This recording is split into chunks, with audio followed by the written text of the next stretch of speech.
पश्चिम आशियामध्ये एक संघर्ष सुरू आहे आणि त्याची जड थेट आपल्यापर्यंत म्हणजे जगाच्या अर्थव्यवस्थेपर्यंत पोचतेय.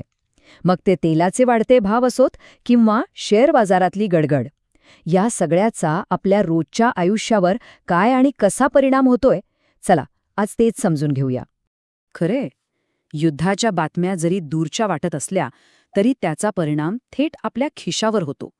जसं इथे म्हटलंय, ही आगीची धग आता आपल्या सर्वांपर्यंत पोचलीय.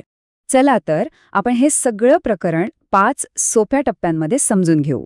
युद्धाची ठिणगी कशी पडली, तिथपासनं ते पुढे काय होऊ शकतं इथपर्यंत सगळं काही पाहूया. तर पहिला मुद्दा, ही युद्धाची ठिणगी नेमकी पडली कुठून? हा संघर्ष इतका कसा काय वाढला? तर झालं असं की सगळी सुरुवात झाली अमेरिका आणि इस्रायलच्या इराणवरच्या हल्ल्याने. पण या संघर्षाला खरी आग लागली ती इराणच्या सर्वोच्च नेत्याच्या मृत्यूनंतर. आणि त्यानंतर काय, इराणने जे प्रत्युत्तर दिलं, गेल्या 36 तासांपासून जे हल्ले सुरू आहेत त्यामुळे अख्खा प्रदेश युद्धाच्या खाईत लोटला गेलाय. आता कुठल्याही युद्धाचा पहिला आणि सगळ्यात मोठा परिणाम कशावर होतो? जर तेलाच्या किमतींवर. पाहूया हा तेलाचा धक्का कसा बसलाय. ही आहे होर्मुझची सामुद्रधुनी. ही एक प्रकारे जगाच्या अर्थव्यवस्थेची जीवनवाहिनी आहे. का? कारण जगातला तेलाचा सगळ्यात मोठा व्यापार याच अरुंद मार्गातून होतो. पश्चिम आशियाला जगाशी जोडणारा हाच तो महत्वाचा मार्ग आहे. हे प्रमाण किती मोठं आहे याचा जरा विचार करा.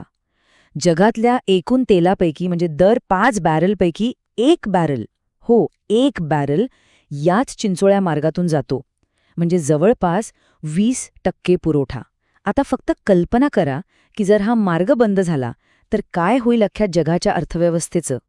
आणि बघा, परिणाम लगेच दिसायला लागलाय. संघर्ष सुरू होताच कच्च्या तेलाच्या किमतीत थेट 10% वाढ झाली.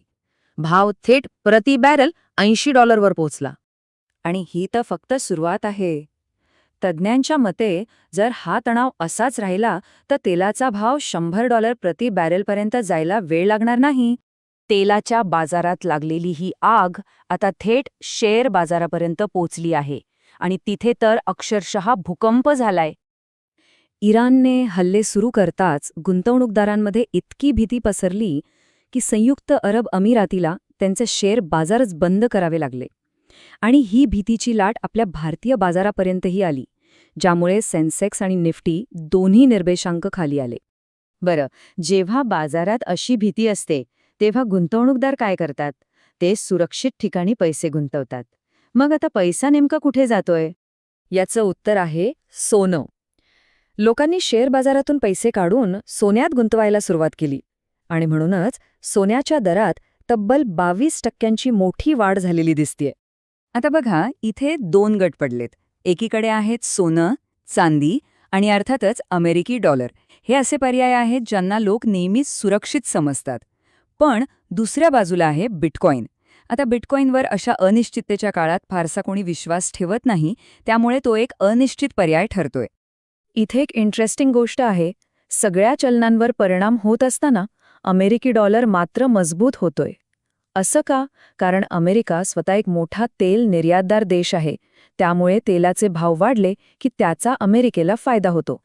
तरी हा सगळ्या गोंधळातून पुढे काय?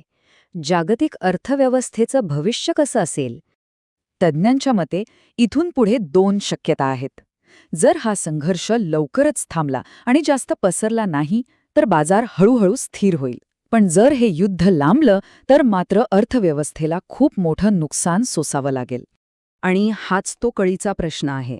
जर हे युद्ध थांबलं नाही तर याची खरी किंमत जागतिक अर्थव्यवस्थेला आणि पर्यायाने सामान्य माणसाला किती मोजावी लागणार आहे? एक गोष्ट तर अगदी स्पष्ट आहे. पश्चिम आशियातलं हे युद्ध आता केवळ सीमांपुरतं मर्यादित राहिलेले नाहीये. ते आता आपल्या सर्वांच्या खिशापर्यंत पोहोचले.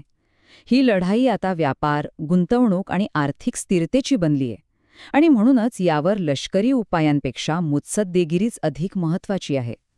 फक्त तोच एक मार्ग आहे जो जागतिक अर्थव्यवस्थेला या संकटातून वाचवू शकतो. आणि म्हणूनच संपूर्ण जगाचं लक्ष आता फक्त आणि फक्त त्याकडेच लागलं आहे.